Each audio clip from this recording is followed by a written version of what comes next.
Hello साथियों, नमस्कार। मैं एक बार फिर आपका स्वागत करता हूं हिस्ट्री की इस क्लास में। आज हम देखते हैं हिस्ट्री का नेक्स्ट चैप्टर।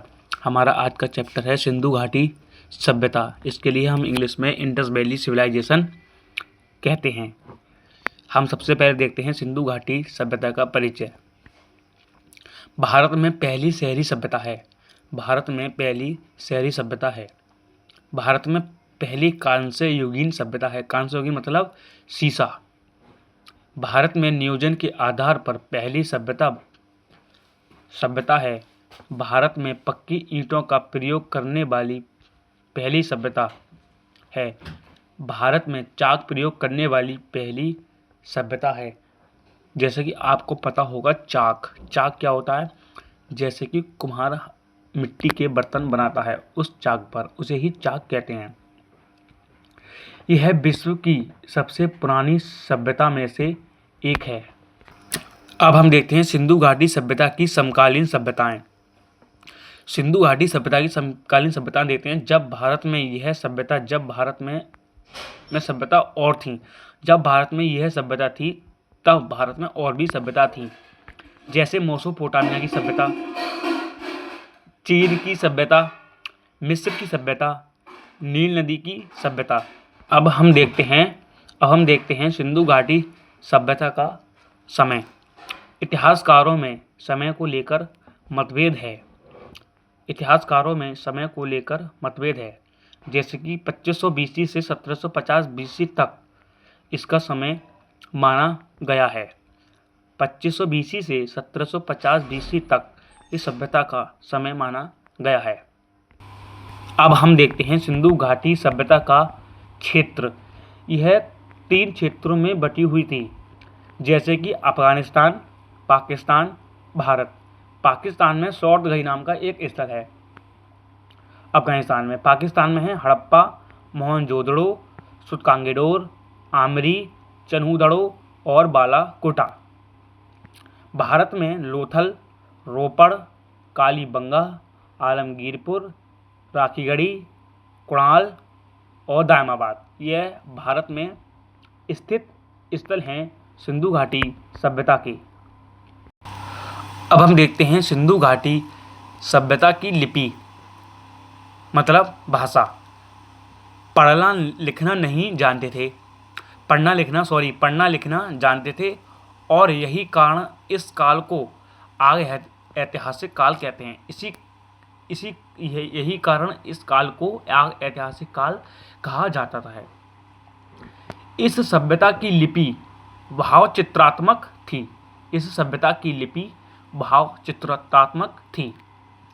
लिपि को अब तक पढ़ा नहीं जा सका।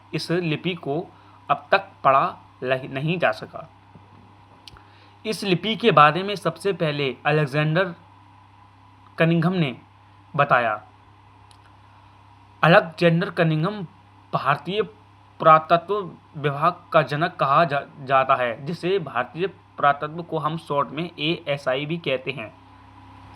Artificial intelligence survey of India के पहले अध्यक्ष भी यही रहे थे।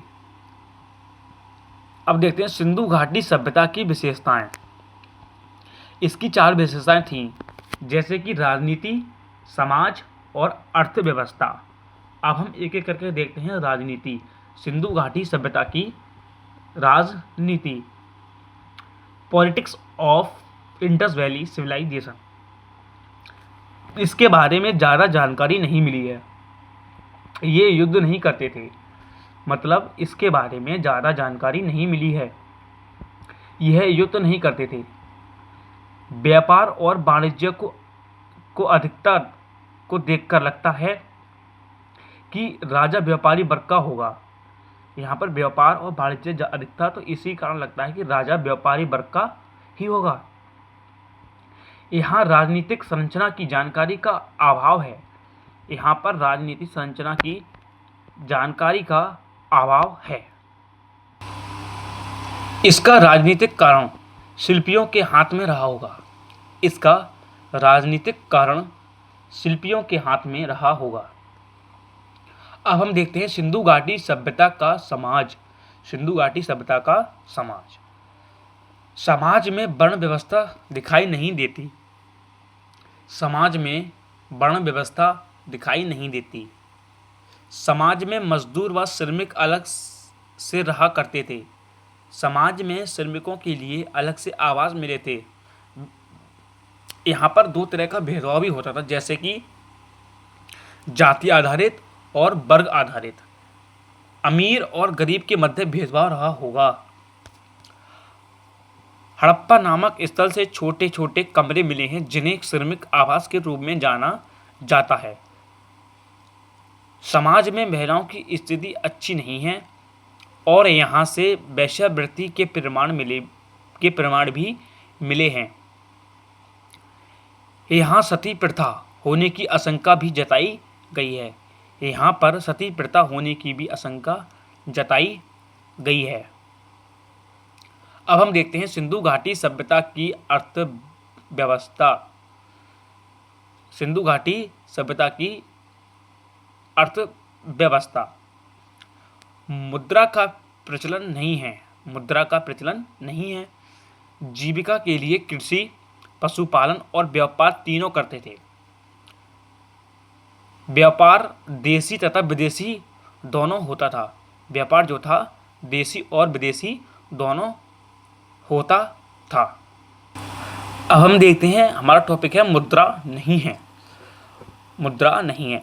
आवश्यक नहीं कि बराबर की वस्तुओं का आदान प्रदान है। हमने कृषि, उन्नत कृषि थी, उत्पादन अधिक था।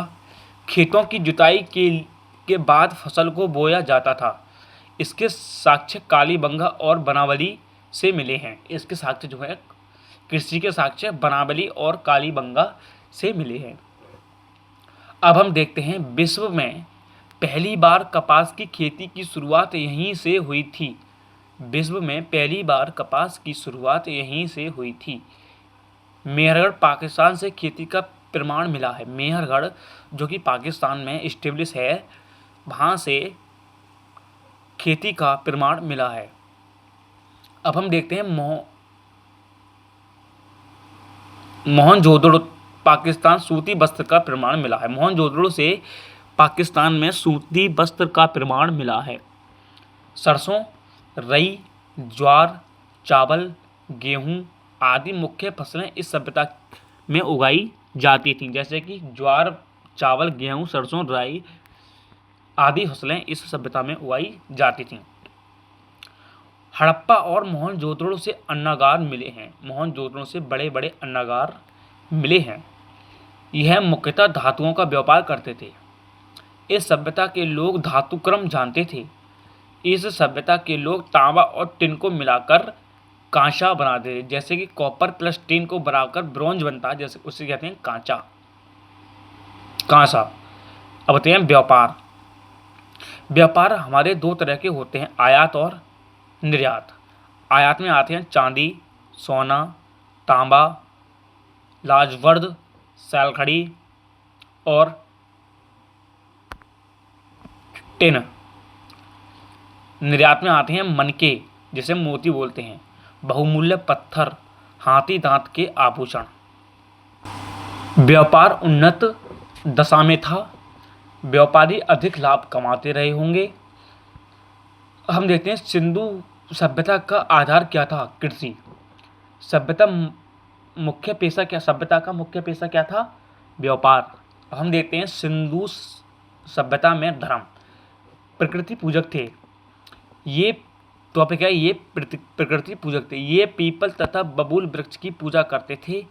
यह सूर्य की पूजा करते थे। इस सभ्यता में स्वास्तिक का चिन्ह बना मिला है। इस सभ्यता में स्वास्तिक का चिन्ह बना है। अब देखते हैं पशु पूजक थे। इसके बाद देखते हैं, यह कुबड़ वाले बैल की पूजा करते थे। एक सींग वाले बैल की पूजा भी करते थे। अब हम देखते हैं देवी देवताओं के पूजक थे। यह मात्र देवी की पूजा करते थे। इन्हें उर्वरता की देवी भी कहा जाता है। यह पशुपतिनाथ की पूजा करते थे। भगवान शिव का प्रारंभिक रूप था। पशुपति जो है भगवान शिव का प्रारंभिक रूप है। जादू टोना मानते थे। जादू टोना तंत्र मंत्र आदि में विश्वास करते थे। यहाँ पर ताबीज के साक्ष्य मिले हैं।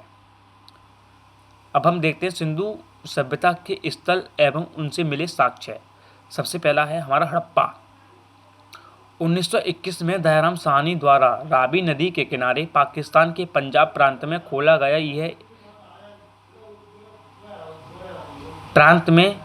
गया यह इस सभ्यता का पहला स्थल है जो कि हड़प्पा कहलाता है। हड़प्पा से मिले साक्ष्य। मातृ देवी की प्रतिमा, मोहर से नग्न स्त्री का चित्र मिला है।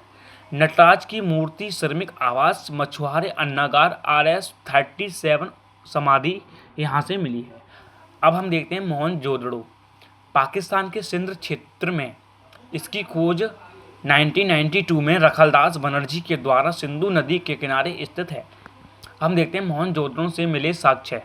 अन्नागार, स्नानागार, पुरोहित मूर्ति, सभा भवन, 2 मंजिला घर, सूती वस्त्र, 16 घरों की बैरक, कुएं, चमकते बंदर का चित्र, सीढ़ियां का साक्ष्य मोहनजोदड़ो से मिले हैं।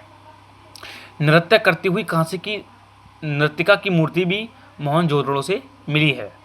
अब हम देखते हैं अगला स्थल लोथल। 1912 से 1962 तक खोजा गया स्थल है। भोगवा नदी के किनारे स्थित है। गुजरात राज्य में स्थित रंगनाथ राव के द्वारा खोजा गया स्थल है। अब हम देखते हैं इससे क्या क्या साक्ष्य मिले हैं, जैसे कि बंदरगाह, गोदीवाड़ा, नाव का चित्र, नाव का मॉडल, चावल खेती का प्रमाण, ज्वार की खेती, मिट्टी की मूर्तियाँ, मम्मी का प्रमाण, घोड़े की मूर्ति, चालाक लोमड़ी का अंकन, सोने के आभूषण, मिट्टी की मूर्तियाँ, विदेशी व्यापार, हवन कुंड लोथल स्थल से मिले हैं। अब हम देखते हैं अगला स्थल कालीबंगा। राजस्थान में 1953 से 1960 के मुख्य घाघरा नदी के किनारे अमलानंद घोष के द्वारा खोजा गया स्थल है। कालीबंगा का अर्थ काली चूड़ियाँ हैं। कालीबंगा का अर्थ जो है काली चूड़ियाँ हैं। यहाँ से सवाल हर बार पूछा जाता है, आप सभी को ध्यान में रखना चाहिए। हम देखते हैं इससे कौन कौन से साक्ष्य मिले हैं, जैसे कि जुते हुए खेत, हल रेखा, भूकंप का प्रमाण, सरसों की खेती, तांबे की चूड़ियाँ, हवन कुंड, ऊँट की हड्डी के प्रमाण कालीबंगा से मिले हैं। अब हम देखते हैं अगला है चनूहदड़ो। चनूहदड़ो क्या है? पाकिस्तान में सिंध के किनारे तथा 1935 में अर्नेस्ट मैके द्वारा खोजा गया स्थल है। अब हम देखते हैं इसके साक्ष्य। मनका बनाने का कारखाना, यहाँ से लिपस्टिक, काजल, उस्त्रा, पाउडर, मेकअप सामान, बिल्ली का पीछा करते हुए कुत्ते का चित्र भी चनूहदड़ो से मिला है। अब हम देखते हैं इससे आगे राखी गढ़ी। हरियाणा में घग्गर नदी के किनारे 1969 में सूरज भान के द्वारा खोजा गया स्थल है।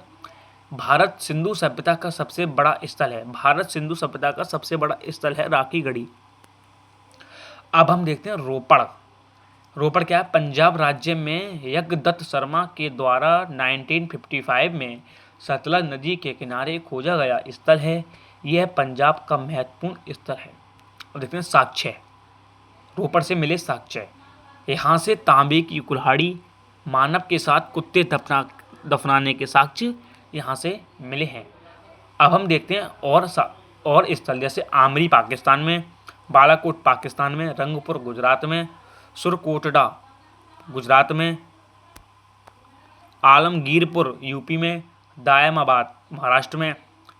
आमरी से हिरण की हड्डी, बालाकोट से कृषि, रंगपुर से चावल, सुरकोटड़ा से घोड़े के अस्थिपंजर, आलमगीरपुर से चौकावेलन, दायमाबाद से लाश को उत्तर दक्षिण दफनाने का प्रमाण दायमाबाद से मिले हैं।